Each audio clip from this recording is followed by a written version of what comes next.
Shalom, jemaat yang dikasihi Tuhan, berjumpa kembali di dalam Resapi. Dan hari ini saya mengambil satu tema, hati-hati jangan sampai kebablasan. Dan bacaan yang melatar belakangi adalah di dalam kitab Nahum, pasal yang kedua, ayat yang pertama dan yang kedua. Pembongkar maju terhadap engkau, adakan penjagaan di benteng, mengintailah di jalan, ikatlah pinggangmu, teguh-teguh, kumpulkanlah segala kekuatan. Sungguh Tuhan memulihkan kebanggaan Yakub, seperti kebanggaan Israel, sebab perusak telah merusakkannya dan telah membinasakannya carang-carangnya. Bapak Ibu yang dikasihi Tuhan, bagi yang pernah berlibur di Jogja atau bagi yang pernah tinggal di Jogja, pasti tidak asing dengan yang namanya Benteng Pradebu. Benteng ini terletak di ujung Jalan Malioboro, ada di perempatan kantor pos dan dekat dengan keraton. Benteng ini cukup menarik, saudara. Dalam kisahnya, benteng ini dibuat menjadi tempat untuk keamanan, keselamatan, tempat berlindung bagi Belanda pada waktu itu. Dan mereka melindungi diri dengan parit yang mengelilingi benteng itu. Dan ada 3 pintu. Yang sesungguhnya kalau dalam skema itu ada 4 pintu, tetapi karena dalam perkembangan yang dibangun hanya 3 pintu. Pintu barat, pintu timur, dan pintu selatan. Nah, saudara, cukup menarik lokasi dan kondisi dari benteng ini. Cukup tebal dindingnya karena ini benteng keamanan, dan di depan itu juga tersedia meriam untuk menghalau musuh. Nah, bagi mereka yang pernah ke sana, tentu ini menjadi hal yang menarik karena di tengah kota Jogja ada sebuah benteng yang cukup besar. Nah, saudara dikasih Tuhan, kita lihat bahwa benteng baik yang ada di Jogja ataupun di berbagai tempat itu menjadi tempat pertahanan. Dibangun dengan sedemikian kokoh, dengan perencanaan, bahkan kalau sampai terjadi penyerangan, sudah ada jalan untuk melarikan diri. Nah, saudara dikasih Tuhan, hal yang sama juga terjadi dalam zaman Niniwe.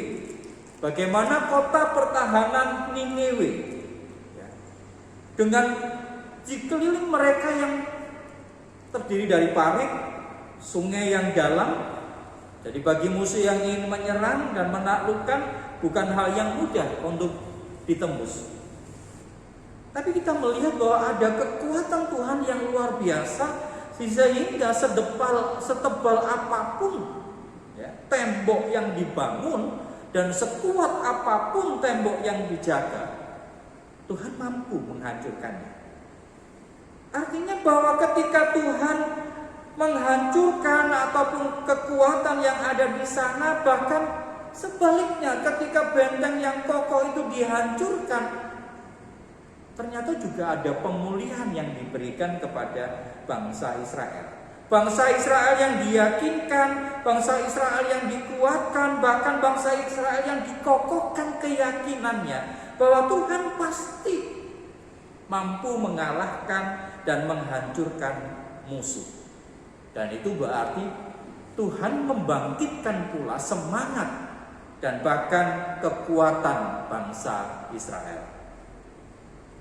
Dari sini saudara kita melihat bahwa Tuhan pasti memulihkan Israel dari ketakutan dan menghilangkan kecemasan mereka oleh karena bahaya, dan kehidupan yang mereka jalani pasti dengan aman, dengan nyaman. Jalan yang semula berlubang itu ditutup. Jalan yang penuh dengan jebakan itu akan diratakan. Jadi bahkan bahaya jatuh, bahaya tergelincir, itu akan dilenyapkan. Perjalanan bangsa Israel menjadi sebuah perjalanan yang menyenangkan. Pulihnya kekuatan dan pulihnya pengharapan oleh karena Tuhan yang berkuasa untuk menghancurkan dan menghalau musuh. Nah, saudara dikasihi Tuhan, namun perlu untuk kita mengingat bahwa jalan yang aman pun, jalan yang lebar itu pun juga mengandung bahaya. Jika kita tidak berhati-hati, jika kita lengah. Benar bahwa Tuhan memulihkan bangsa Israel dari ancaman Asyur, tapi bukan berarti bahwa bangsa Israel itu bebas, bangsa Israel leluasa kembali melakukan apa yang jahat di mata Tuhan. Kelepasan dan kemerdekaan bangsa Israel itu harus dipahami dalam kacamata adanya sebuah tanggung jawab untuk kita tetap, untuk kita konsisten melakukan apa yang benar dan apa yang seharusnya dilakukan berdasarkan kebenaran firman Tuhan. Jadi saudara yang dikasihi Tuhan, kelemahan kita justru pada saat kita diberikan kelepasan. Dan itu sering terjadi. Kita kebablasan, kita melakukan kesalahan dan dosa, dan itu kembali bahwa firman mengingatkan kepada kita, lakukan apa yang baik, lakukan apa yang benar di mata Tuhan. Bertanggung jawablah atas anugerah yang dikaruniakan Tuhan, dan jangan menyia-nyiakan kesempatan untuk menikmati kehidupan. Berhati-hatilah, jangan sampai kebablasan. Amin. Mari kita bersama berdoa.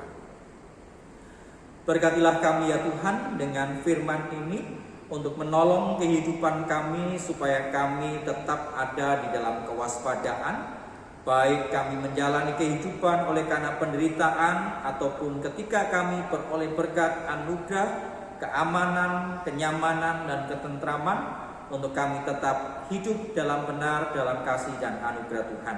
Dimanapun kami berada dalam situasi pandemi yang harus kami alami pada saat ini. Inilah Tuhan, doa kami, di dalam Tuhan Yesus Kristus kami berdoa.